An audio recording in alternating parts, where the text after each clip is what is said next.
Bismillahirrahmanirrahim. Assalamualaikum warahmatullahi wabarakatuh. Perkenalkan, saya Milda Suci Pratiwi, calon guru penggerak angkatan 11 dari SMP IT Darul Abror, Kabupaten Garut, Provinsi Jawa Barat. Pada video kali ini, saya akan menyampaikan koneksi antar materi modul 2.1 tentang pembelajaran berdiferensiasi. Apa itu pembelajaran berdiferensiasi? Pembelajaran berdiferensiasi adalah usaha guru dalam menyesuaikan proses pembelajaran di kelas untuk memenuhi kebutuhan belajar individu murid. Artinya, pembelajaran berdiferensiasi adalah pembelajaran untuk mendukung semua murid di kelas kita. Maksudnya apa ya? Ingat, setiap anak adalah unik. Mereka punya kelebihan dan kekurangannya masing-masing.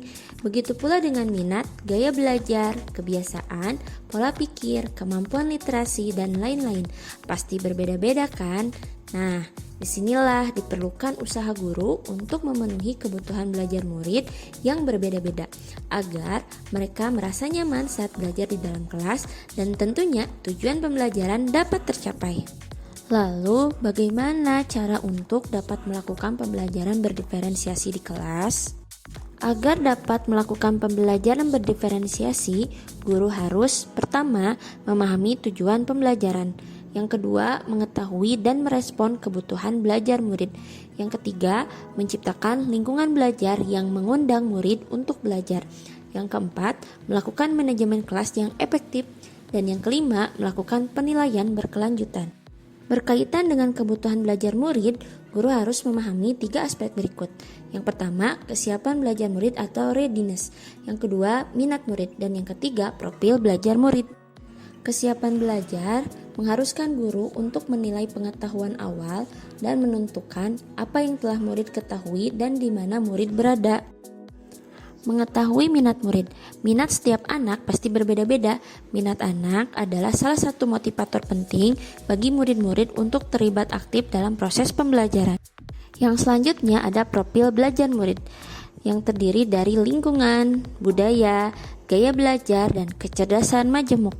Kebutuhan belajar murid dapat diidentifikasi berdasarkan cara-cara berikut ini, yaitu mengamati perilaku murid-murid.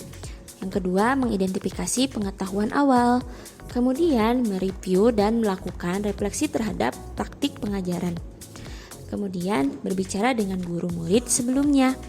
Kemudian, membaca rapot murid di kelas sebelumnya. Atau bisa juga menggunakan berbagai penilaian formatif dan diagnostik. Strategi untuk mendiferensiasi pembelajaran ada 3. Yang pertama, diferensiasi konten. Yang kedua, diferensiasi proses. Dan yang ketiga adalah diferensiasi produk. Diferensiasi konten berkaitan dengan apa yang kita ajarkan, seperti materi, konsep, atau keterampilan yang perlu dipelajari berdasarkan kurikulum. Mendiferensiasi konten bisa dilakukan dengan membedakan pengorganisasian atau format penyampaiannya, bukan mengubah atau menurunkan standar kurikulum. Selanjutnya, diferensiasi proses. Kegiatan yang memungkinkan murid berlatih dan memahami atau memaknai konten dengan cara membedakan proses yang harus dijalani oleh murid.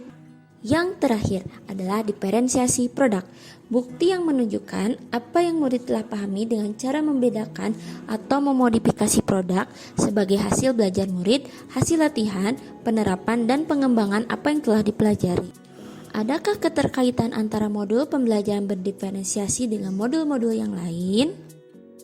Kaitan modul 1.1 dengan 2.1 yaitu untuk dapat melakukan pembelajaran berdiferensiasi, maka guru harus berusaha memenuhi kebutuhan belajar anak sesuai dengan kodrat alam dan kodrat zaman berdasarkan filosofi Ki Hajar Dewantara.